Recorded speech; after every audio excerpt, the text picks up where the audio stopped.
Om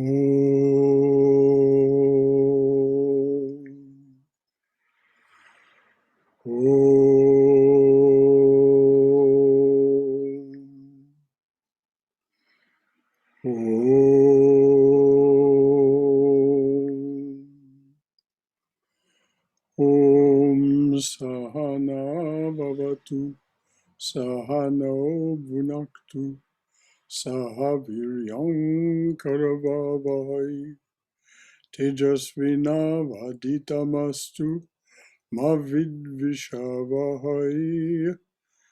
Om Shanti Shanti Shanti. May the Divine Being look over us lovingly as a mother and father. May the Divine Being support and nourish us as a mother and father. May we have the strength and skill to study together the art of spirituality.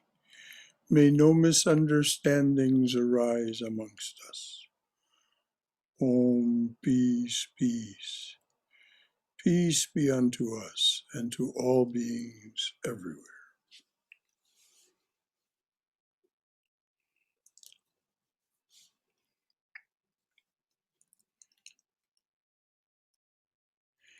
Well, I'd like to note that some elves came by and left a delicious loaf of date nut bread, which was most gratefully received and partaken of this morning.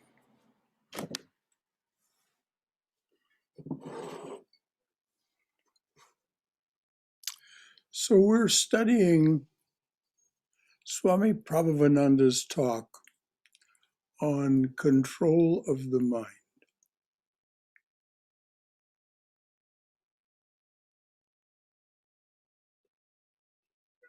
In order to free ourselves, we have to have direct and immediate experience. So what is the way? We have to seek for him sincerely and earnestly. To quote Shankara, seek earnestly for liberation or for the realization of the truth of God, and your lust for sense objects will be rooted out. Now, let's parse that.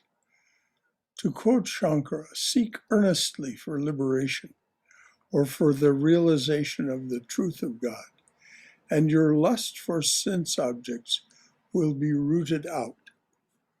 Why? Simply because the very nature of your cells changes. But it must be done sincerely and earnestly and persistently. And then you literally change. And it's not that you have made a great conscious effort to set aside the sense objects. Yes, there's that. As you're in the grocery store, you pass by certain things. As you drive by the Dairy Queen, you don't stop. And so that becomes more and more of a pattern. But really the change is happening within your very being. And it is because your priorities have changed. Are there any questions or comments about that? Because it's such an important point that it is the effort in another direction that causes you to leave behind those things that have been occupying your attention. I think, Hari Om Shankaraji, Hari Om Bala. I think I don't remember exactly where I read. I think it is the same. Swami was saying, as you progress in your spiritual journey, these things, he was talking about Vairagya especially, these things would fall off. This is Yes. exactly I think it's the same Swami said in, Swami Prabhavananda, yes. yeah, I What he think it's was, the same thing. as he put it, he said, you now we all start in the land of the West, the land of death and rebirth. But something catches our attention, a light shining in the East, the land of promise, the land. And as we move toward that light, we spontaneously leave behind the things of the West. Yes, they will try to cling to us, but if we keep our attention earnestly and sincerely and persistently focused on the new object of our affection and attention, we spontaneously leave behind the things of the past. They will be rooted out, or as Krishna, Sri, as Chaitanya Mahaprabhu says, the mirror of the heart will be wiped clean and quenched that mighty forest fire, worldly lust raging furiously within. That's the promise. Anything else? That was good, Bala. Thanks for remembering that. Shankara, this is Yes, yes, I also learned in some of the pages we have read and in Bhagavad Gita that the mind takes control over instead of intelligence. That's why we go with when we go with the mind, we still have the sensual pleasures, and mm-hmm. the intelligence, then we kind of, I mean, through meditation, of course, we drop out all those things and slowly. Yes, because the buddhi tells us the truth. Yes. The mind tells us a lesser version of the truth. That's exactly what I The learned. buddhi tells us the pure truth. The Mind is the uncontrolled mind mm-hmm. tells us its version of the truth, which may be very approximate. Also, mind is attached to the ego most of the time. That's what I read somewhere, one of the pages. The mind is the creation of the ego. Yes. That's what drives us towards the sense pleasures. When the ego matures, then we are more towards intelligence, jnana. Yes. Thank you. Thank you, Harma. Anything else from anyone? Yeah, I have a. Okay. Yeah, go ahead. Actually, Vivekananda in his Bhakti Yoga, he says, the mind, you can have all these emotions which are in the mind, but as you keep progressing, this Vairagya comes into the picture and you drop it off. Yes, exactly. I think Fred had something. Yeah. No, it was Anshu. Oh, hello, Anshu. Hello. Yes. Quick question. At what point does effort become effortless? Is it different for everyone, or? Of course, it's different for everyone. But it's Sri Krishna points out, I think it's in chapter 17 of the Gita, sour toil at first, and then nectar. It is an effort in the beginning, and we have to return again and again to but the way to make the effort easier is to say, I am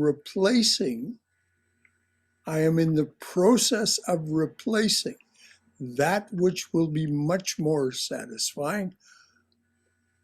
I'm replacing that which was less satisfying, with that which will be much more satisfying. In other words, I'm giving up something for something better. We have to keep telling ourselves that. And in fact, it proves, as every saint and sage has told us, every saint and sage tells us, that when we do that, when we give up the lesser for the higher, there's more satisfaction, not less. So there's the need for, and it does vary with everyone.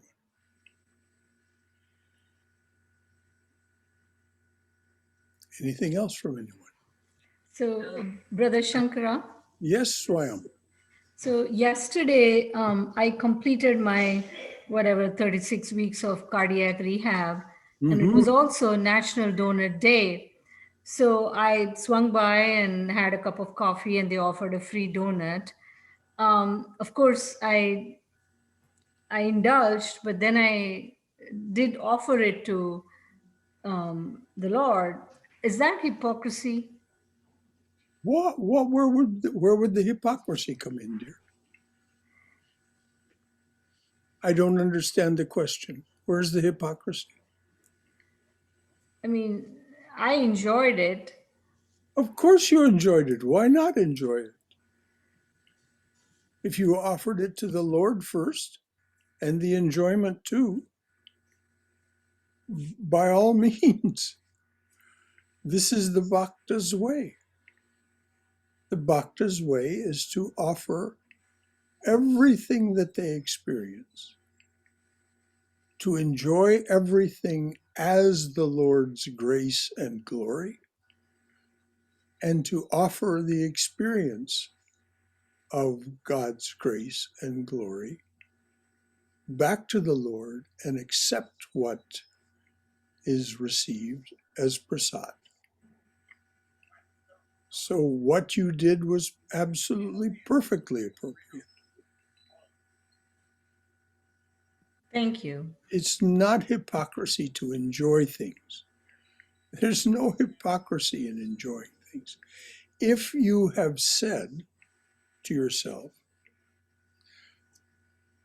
I have discovered I have too much attraction to chocolate, and chocolate has a negative effect on me. It congests my breathing. So I'm going to forswear chocolate. I'm not going to have chocolate. Not because chocolate is bad and wrong, but because I have an attraction, yea, an addiction to something that is bad for me, bad for my health. So I say, then I won't take chocolate. I'm in that condition right now, me personally. Now, if I had a piece of chocolate cake, a small piece of chocolate cake, when there was a birthday celebration here, I did that in the full knowledge that I was breaking my vow. And so, of course, I offered everything. The vow, the chocolate, everything. But then I returned to not taking any chocolate any further. I acknowledged the fact that I was not keeping my vow when I took the chocolate cake. Does that make sense, Swam? Absolutely, Brother Shankara. Sometimes it's good to just get these vrittis or doubts out, Yes, and get that absolutely. clarification and reassurance over and over. Yes, yes. Thank you. Well, our mind will continue to be, there is and Christ particularly was because of the culture in which he was embedded, the culture that had the Book of Job. He was focused on the accuser or the liar, as he said. And so he was, and we talked about this earlier, the fact that there's lesser truth and higher truth. The mind will tell us lesser truths and raise doubts. It's the nature of the mind to do this under the influence of the gunas. Nothing to fret about, nothing to worry about. Just observe, acknowledge, and move on. The mind is doing its job. It has an important job to do on the positive side, but like every positive thing, it has a negative aspect.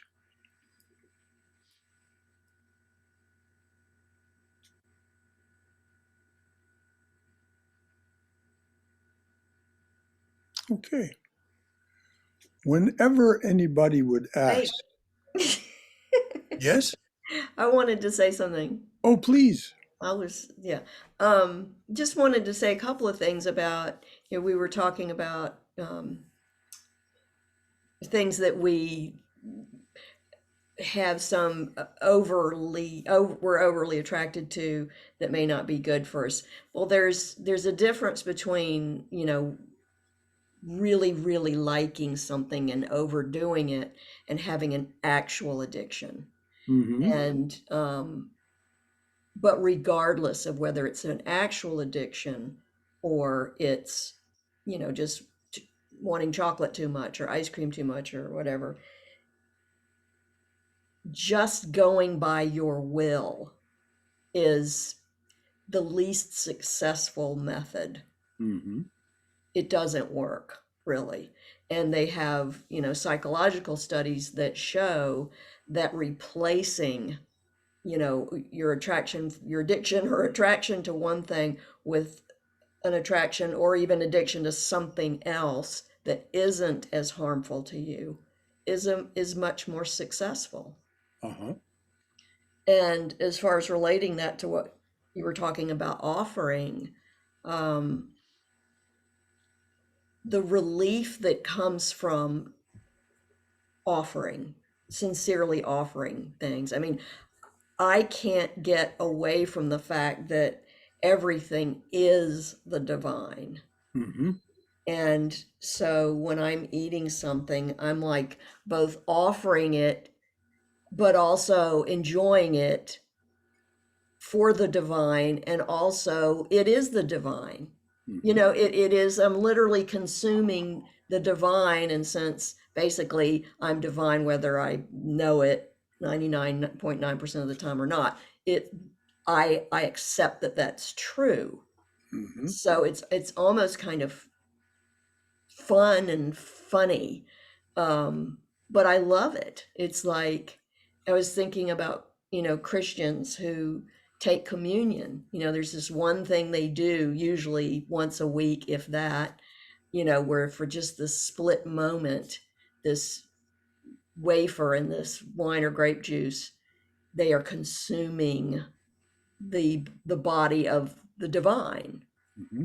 Well, we're doing it all the time. Mm-hmm. We're doing it when we eat or drink or breathe in. Everything is the divine. And if there's enjoyment, and again, addictions and problematic things, eating and whatever aside, just normal enjoyment of a donut, yummy, a donut, instead of, like, oh, I have to offer it to this thing that's not me. It's just like, if I'm enjoying the donut, who's enjoying the donut? Who is it? Can the divine enjoy my enjoyment, because my enjoyment is the divine's enjoyment. Anyway, I'm going on and on, but yeah, it's a joyful thing. It's a wonderful, joyful thing. Yes, the offering is not to something that is not yourself. The offering is to the divine within thyself. So yes, I agree with all you said. And it makes perfect sense. It is the Bhakta's way, the Bhakta Karmi's way.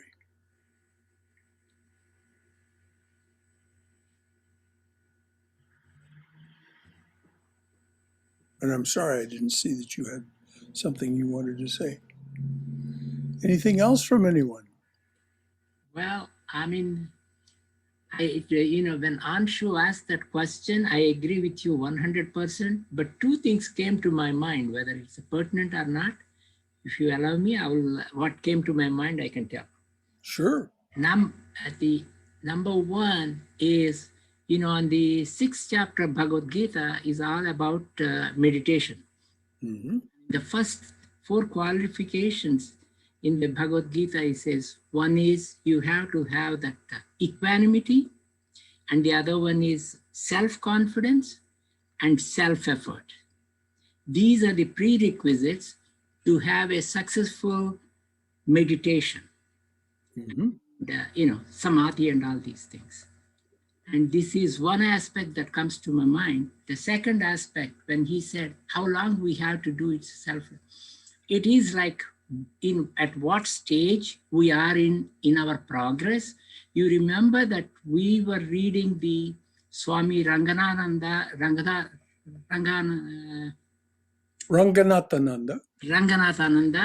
the small book, I forgot the name, but in the Divine Grace. Yeah, the Divine Grace. And in that one, there is a story, I remember clearly.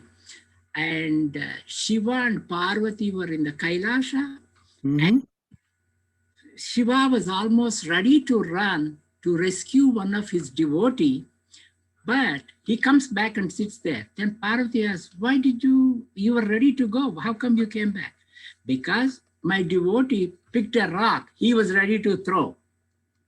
So that's why he doesn't need my help. So at what level we are, if we completely surrender, yes, that is where so the effort also, at what level we are and how we feel about the whole thing. These two things that came to my mind. I just wanted to say it. Thank you, Bella. Exactly.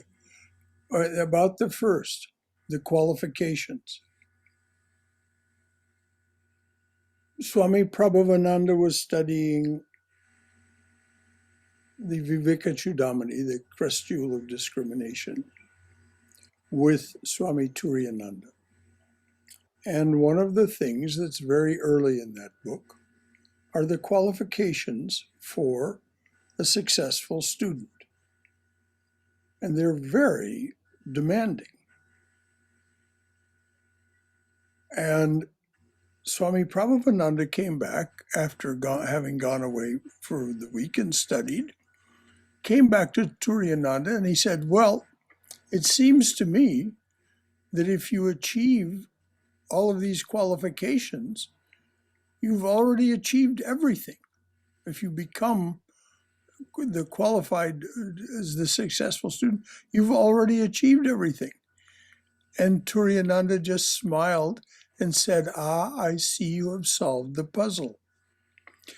The thing is, we don't become self-confident, those things that you mentioned. We don't, all of those things, we don't become those and then we meditate. We begin to practice contemplation, then concentration, then meditation, and slowly, those aspects emerge in us. They already exist within us. But it isn't that you shouldn't practice meditation until you have all of those qualifications. No. You attain the successful qualifications by doing. You don't. No. I use the example of practicing tennis. You know, No, what I meant was qualifications, you will have a successful samadhi. That's what I meant. yes, you will have a successful samadhi after you've been practicing a long time Yes. to manifest those qualifications that you talked about. Yes, indeed, exactly.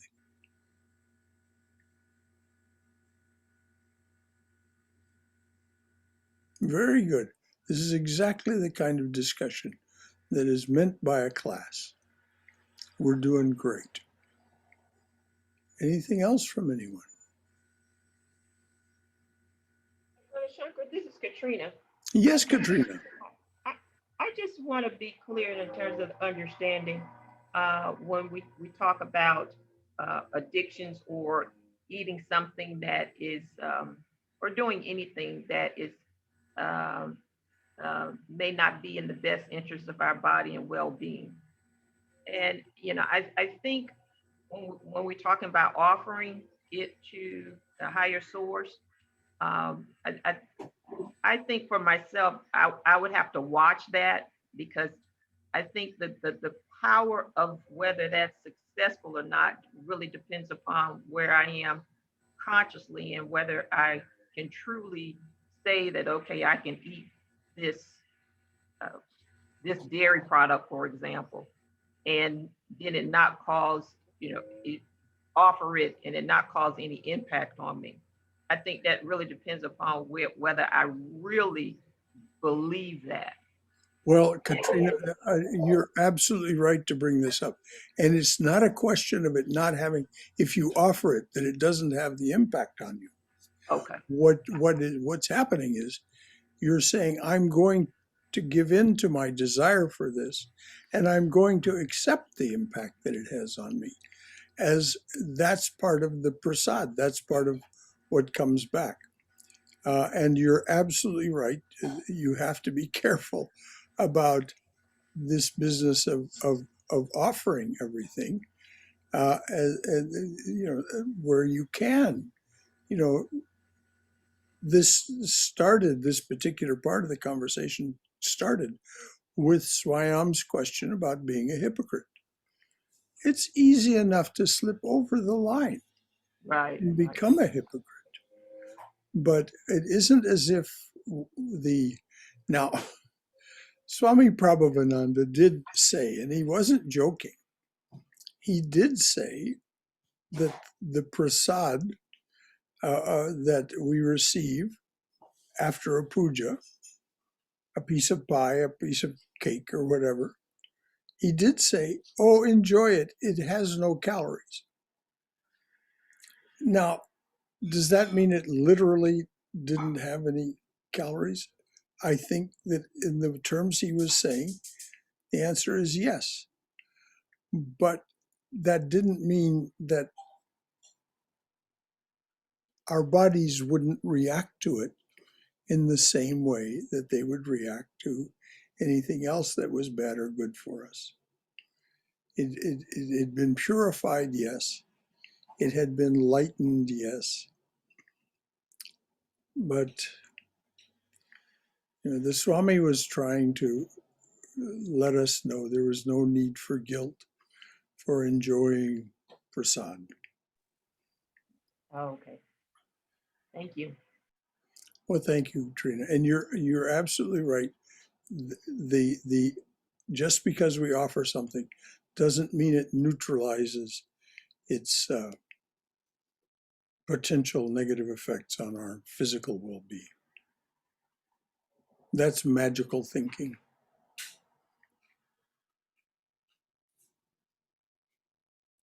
Anything else?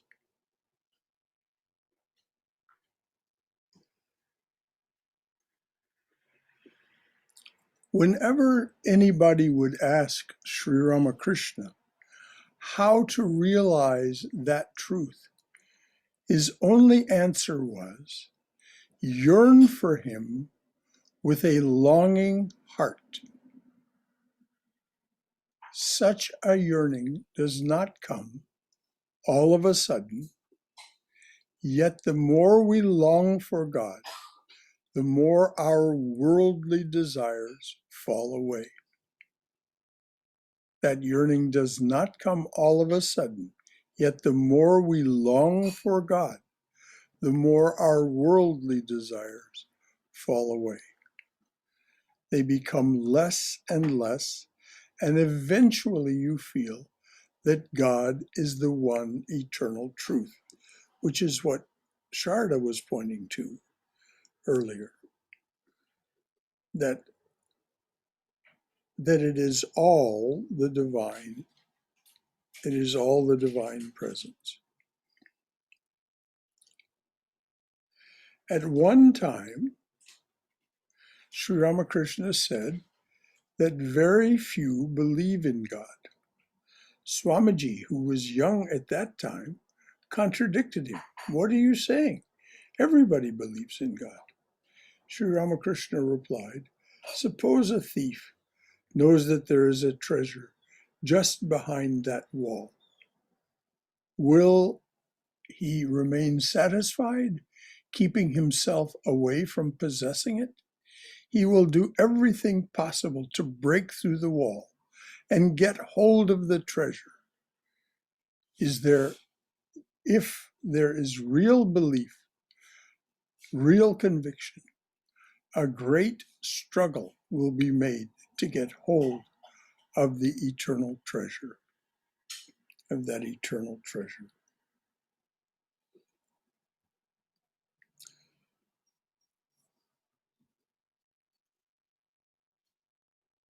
Belief in God comes from the experience of God. Before that, we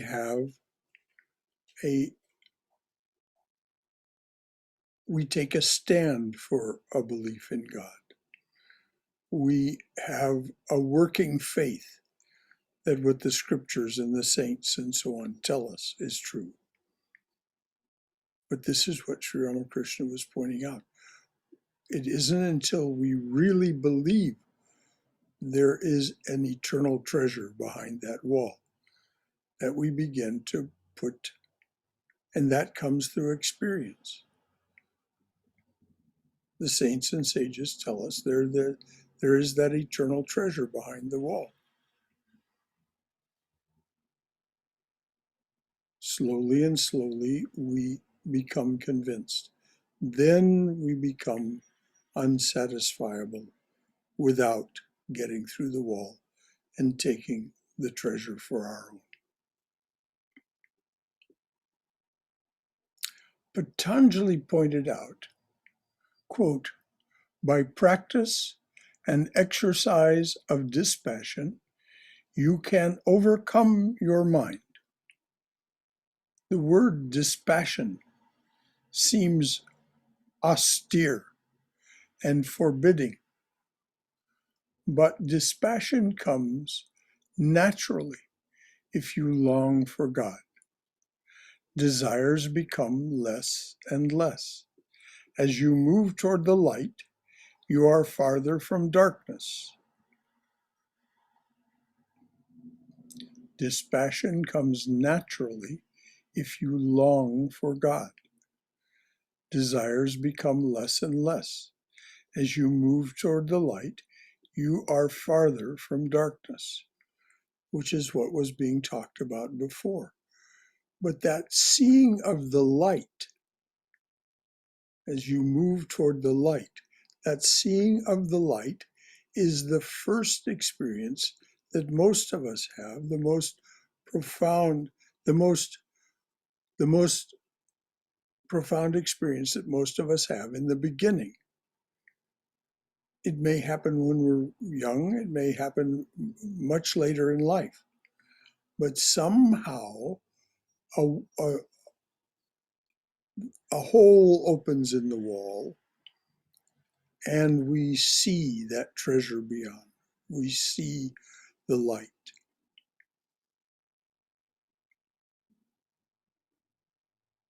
then that is the spark of devotion. And as we blow gently on that spark, and we nurture it, it grows into a fire. And that fire becomes dispassion.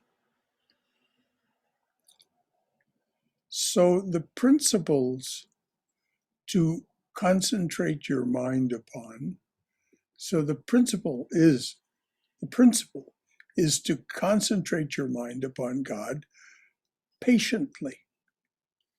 You must force yourself away from all mental distractions with the aid of the intelligent will. This is the beginning. This is what Anshu was talking about. So it's difficult in the beginning. You force yourself away by the aid of your intelligent will. And how many times do you fail? Many times. Vivekananda said, we fall 1,000 times, we rise 1,001 times. In Star Wars, in one of the Star Wars episodes, Yoda says, the difference between the master and the apprentice is that the master has failed more times than the apprentice has even tried. So, and as long as your efforts are sincere, your failures are not hypocrisy. They are just, it's not called Mahamaya for nothing.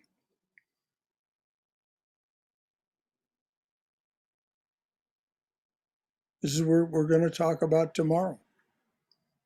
I mean, when Ahamkara decided to create an experience and action machine, this body that we inhabit, boy, did it ever do a good job. And it reaches outward naturally, not inward. That's what it's designed to do.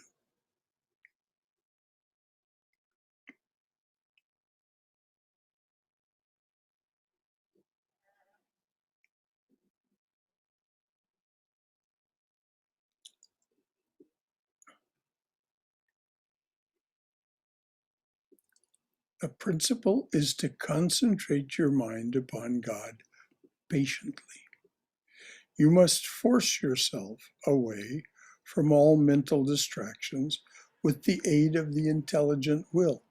You cannot do it all at once, but little by little. Wherever the mind runs, watch it, then bring it back. Wherever the mind runs, watch it, then bring it back. Through such practice, it becomes control.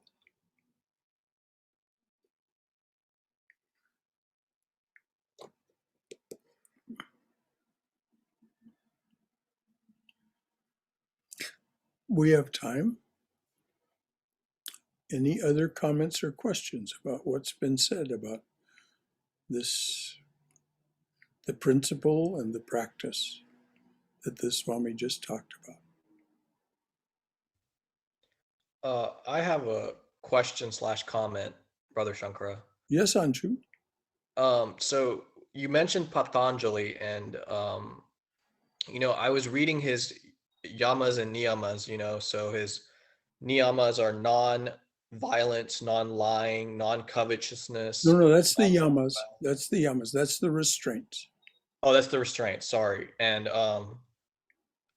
non possessiveness, right? Mm-hmm. And I was reading that and I was like, man, I don't have any of these. Like, I'm sensual, I lie, I'm covetous sometimes. And I realized that through meditation, that slowly went away. But my question is, how does one, how do I phrase this? how does one? I lost my train of thought, but I'll come back to it. I'm sorry. It's quite all right. What, Patanjali wouldn't need to mention these things if they weren't an issue for all of us. He wouldn't need to mention them at the beginning. This is Patanjali's qualification statement. What Right. is the basic, what is the overall, the umbrella thought for the yamas? You must get rid of your adversarial attitude toward the world, your selfish, I, me, mine attitude toward the world. That's what leads to all those behaviors that he says you must restrain. But Right. what does he immediately follow it with? If you want to do that and you want to replace it with something better, then here are the niyamas, the observances. Here's Right. what to practice. And it isn't right away plunging into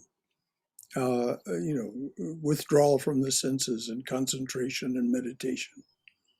No, it's much gentler than that. But you'll notice that if you look at the niyamas, the observances, they are a system of non-self-centeredness. Slowly and slowly, you're replacing the thought of I, me, mine with thou, thee, thine. And it's a slow process. And we find that our minds are very wily and very subtle.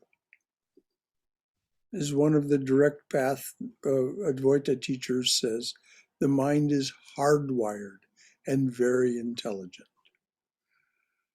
The only thing that's left out of that statement is that which created that hardwired intelligent mind is not hardwired and is even more intelligent. Right. So as we gain access to that higher mind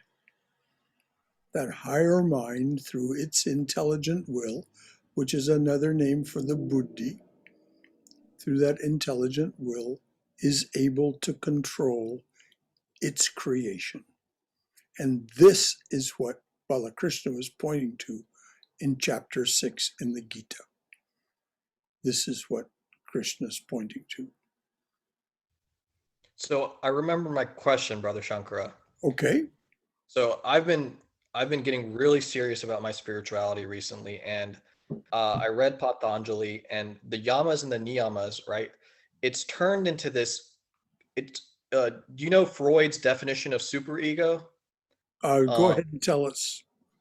so the superego is your conscience, that judgmental part of your higher mind that is constantly saying, "Okay, look, you messed up there. You messed up there. Look at how many times you were sensual today. Look at how many times you were impure today." So I've had this conscience constantly judging me ever since I've gotten serious, because I I mean, maybe it's the drugs that I did when I was a hippie. I don't know. I don't know. Um, I constantly am finding that I am falling short of my ideals, and it's just constant judgment, and I don't know what to do about it. It And really is just a here's nagging. here's what to do about it, Anshu. Simply observe it and say, who is speaking? Who is speaking? Is this my higher self or my lower self? Is this making me feel bad about myself? Or is it Yes. making me feel better about myself? Yeah. If it makes me feel bad about myself,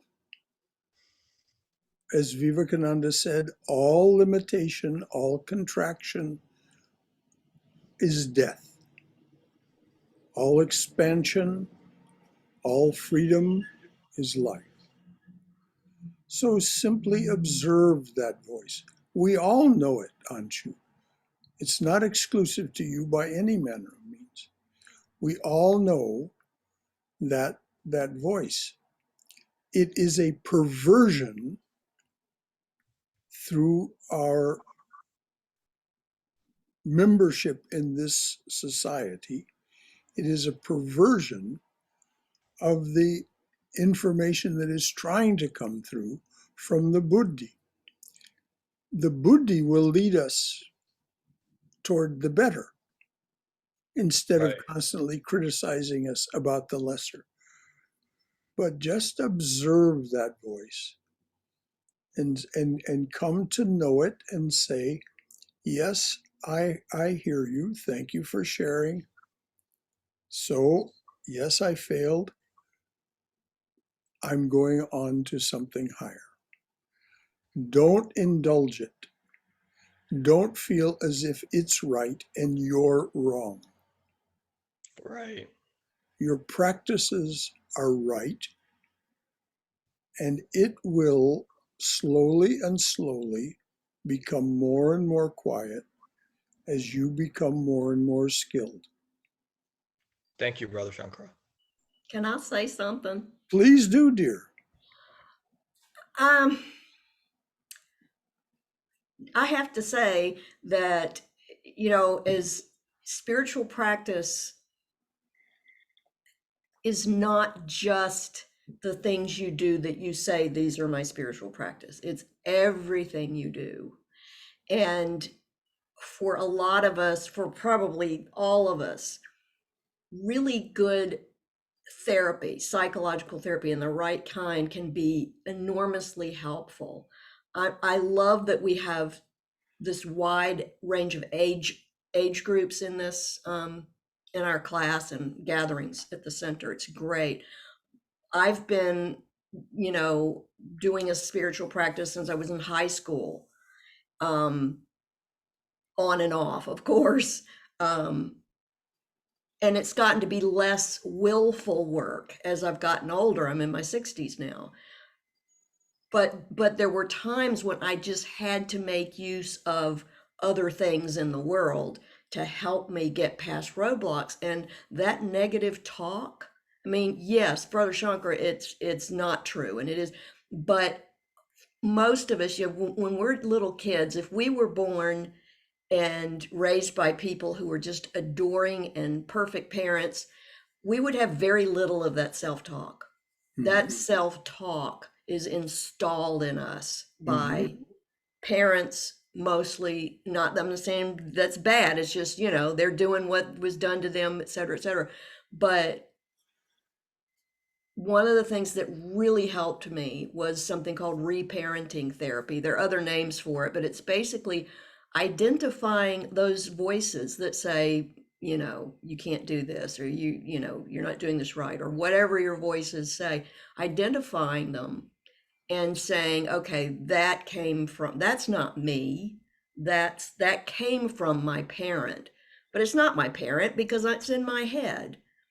And replacing it with your own parenting skills of saying, yeah, sorry, mom, or sorry, dad, thank you for raising me, but you're not going to live rent free in my head anymore.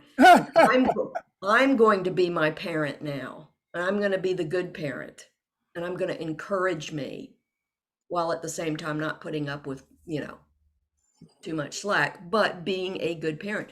And anyway, I'm going on about that, but it was so helpful in changing that self-talk. Thank you, Sharda. Yes, exactly. Brother Shankara, I want to add something to all that wisdom for Anju. It is like Anju has to question himself, do I want to sit there in the past?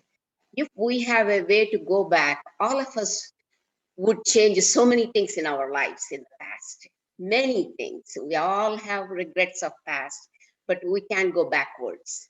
So do I want to really sit there, or do I want to retrain my brain and rewire my neurons, new neurons, where it could be more productive? So that is the question, Anju, that you could pose to yourself. Its past is done. You can't do a single thing about it, no matter how much we cry. We could cry all of our life, but we can't go back to yesterday or last minute. So that is the question you have to ask yourself, and then move towards your practices. Automatically, they all will be dropped and you will be forgiving yourself. And that's my comment, Brother Shankara. Thank you so much. Well, thank you, Haima. And from the point of view of a therapist, a trained therapist, this is very knowledgeable advice. That's who Haima is, and so she is able to share from real knowledge and real experience. What Sharda said about reparenting is dead on the money, too. This is absolutely a technique that works. And so it just depends on how you want to spend your time and your money, and whether you want to have some therapy. If you do, you can guarantee that in the hands of a skilled therapist, you'll be glad you did. That I can tell you from experience. Brother Shankara, Yes, dear. that was a gem of a comment from Cindy, not allowing someone to live rent free in Yes, your head. I love it too. Yeah. And I remember that poem. I don't remember it exactly, but something about a kind face. Yes, a kind face is a precious gift. Precious gift. So I just wanted to tell Anshu that I don't know anything about your background or your personal whatever you've been through, but when I see your picture on this, all I see is a kind face with the most pleasant smile. So I just wanted to pass that on. And in terms of bringing the mind back, Brother Shankara, I think the mantra is such a powerful tool. Well, amen. It is one of our most powerful friends. The mantra is a powerful, powerful friend. And why? Because it contains that treasure that's on the other side of the wall. And slowly we get to it by using the mantra as a tool. As Swami Brahmananda said, he was the president of the Ramakrishna order, and many people came to him for many different reasons. And he said, we have the keys to the treasure box. But what do people come and ask for? Eggplants, potatoes, and onions. Things of the world. He wasn't being scornful. He wasn't being judgmental. He was just observing what it is. We have the keys to the treasure box. The part of those keys is that mantra that you talked about. These mantras contain the distilled spiritual experience, starting with the rishis and coming right down to the most recent of the swamis of the various traditions that use mantras. I like to say there is one thing that we can do about the past, and that is to not make the same mistake again. Mm-hmm. And that also connects to getting it wrong.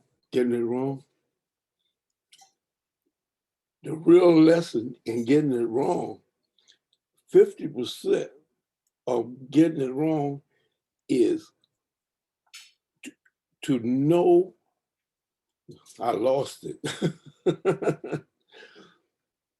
Well, you were talking about the fact that getting it wrong is the way to get it right. Yes. 50% of it is getting it. 50% of getting it wrong is 50% of the process of getting it correct. Yeah. This is exactly what Yoda was pointing to when he said part of it. Yeah. the difference between the master and the apprentice is that the master has failed more times than the apprentice has even tried. Right. So what is the message for us? Mastery comes from trying enough times that you make all those failures. Right. And I love what you said, that there is something we can do, that is, we cannot make the same mistake twice. But of course, most of us will. Yeah. Uh, 3 times, 4 times. I've never heard anyone practicing piano that they'll try a particular passage and they'll keep getting it wrong. Their fingers won't do it right Yep. again and again. Ma'am. So then, but finally, after they've tried enough times, then it goes smoothly. The passage comes. Yep. So as Vivekananda pointed out, education is nothing more than the training of the nerves. Education, re-education, education is nothing more than the training of the nerves. Brother Shankar, this is Katrina. Yes. I'd like to share something in reference with what as you said. And and to me it reminds me what I just experienced this past week, because it seems like there's something in that speaking, a voice that's speaking, that's trying to find fault, but then there's a voice that we're hearing now that wants to be gentle with us. Um, I something came to me this past week, and it says, because of some of my behavior, it's like, oh, you're thinking you have to pay off karmic debt. Now I don't know where that came from, but that is what came to me. And so when it came to me, I was like, oh wow, is that why my behavior is what my behavior is?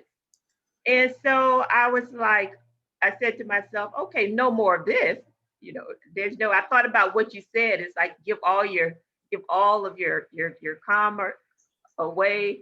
And so then as things came up, there was a part of me that wanted to behave the same way, but I thought about what I heard.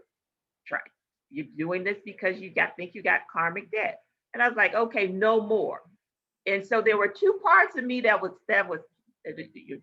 talking. There was a part of me Right. be this way, but I was like, okay, no, no, no, no. I don't have to listen to that voice anymore. I'm going to make a different decision that is more favorable to me. And Yes. so I'm hearing the same thing. It's like there's a part that's you're trying to grow and make progress, and it's wanting to say, okay, you're this and you're that. But then I'm hearing him say, because he's asking the question, there's a part of him that wants to be gentle with him. And so I say, just follow, be gentle with yourself, and follow that kind of voice. And just keep, like I say, keep going, keep going, keep going. Thank you, Katrina. And yes, we do not have to pay off karmic debt. To the extent that karmic debt gets paid off, it happens completely by itself. We don't have to do anything about it. As a matter of fact, what happens as we pursue our spiritual practice is our karmic debt becomes transformed. More about that later.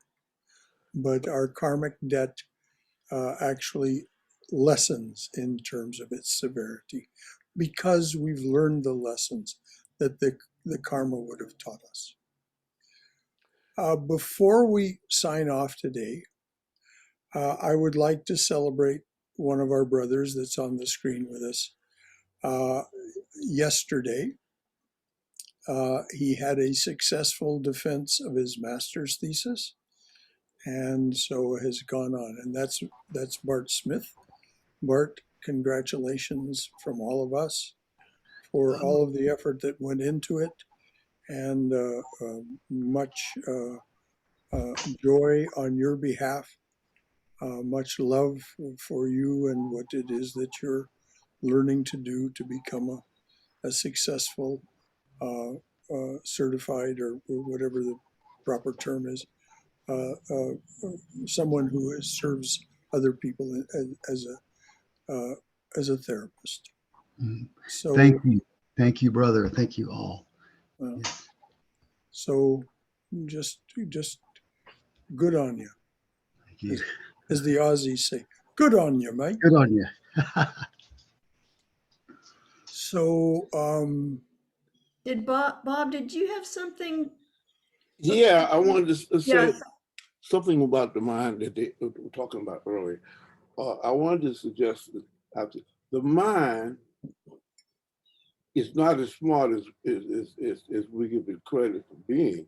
The mind only knows what it has learned from us.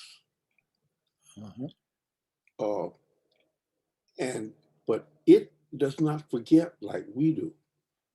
It remembers everything, every act, every situation that we have done since birth. And it will remind us when we stray. It doesn't forget. But if we, this is the thing, if the mind was wiser than we are, we wouldn't have a chance. Well, that's exactly why, yes, Robert, you're absolutely right. That's why the remark was made earlier that this direct path teacher says that the mind is hardwired and very intelligent. But what is left out, or if you wait, the illumination also comes. That which created the mind is not hardwired, not limited in that way, Right. and is even more intelligent. Right. And so we can master the mind through the use of the higher mind, the creative mind, Yes. the mind that did all this. And that's what we're going to talk about tomorrow. How one explanation, the Sankhya explanation of how all this came to be, the 24 cosmic principles. And it's fun. It's fun to see what it is that that when Ahamkara decided that it wanted the experience of manyness, of the manifold, what it came up with. Anything else from anyone? Thank you, Robert. Thank you, all of you. And once again, congratulations to Bart. And congratulations to us all for being on this path together. What a joy.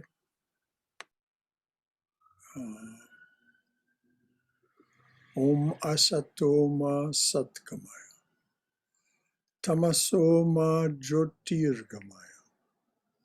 Mrityorma Amrutangamaya. Avir Moiti. O dearly beloved one, lead us from this place of everlasting change and noise to the place, to your realm of stillness and silence. Lead us from darkness and ignorance to the brilliance of thy wisdom and love. Lead us from death to immortality. Light us through and through. Light us through and through with thy everlasting shining presence. Om Shanti, Shanti, Shanti. Peace, peace, peace be unto us and to all beloved beings everywhere. Jai Shri Guru Maharaj Ji Ki Jai, Durga, Durga, Durga. May you be safe. May you be healthy. May you be cheerful. May you have peace of mind. Please go forward in the Mother's loving and protective embrace. Jai, Jai, Jai Ma. So, until the next time we meet, which could be as early as tomorrow morning at 11, it's been so good to be with you. Any final thoughts from anyone? Anything to add or ask?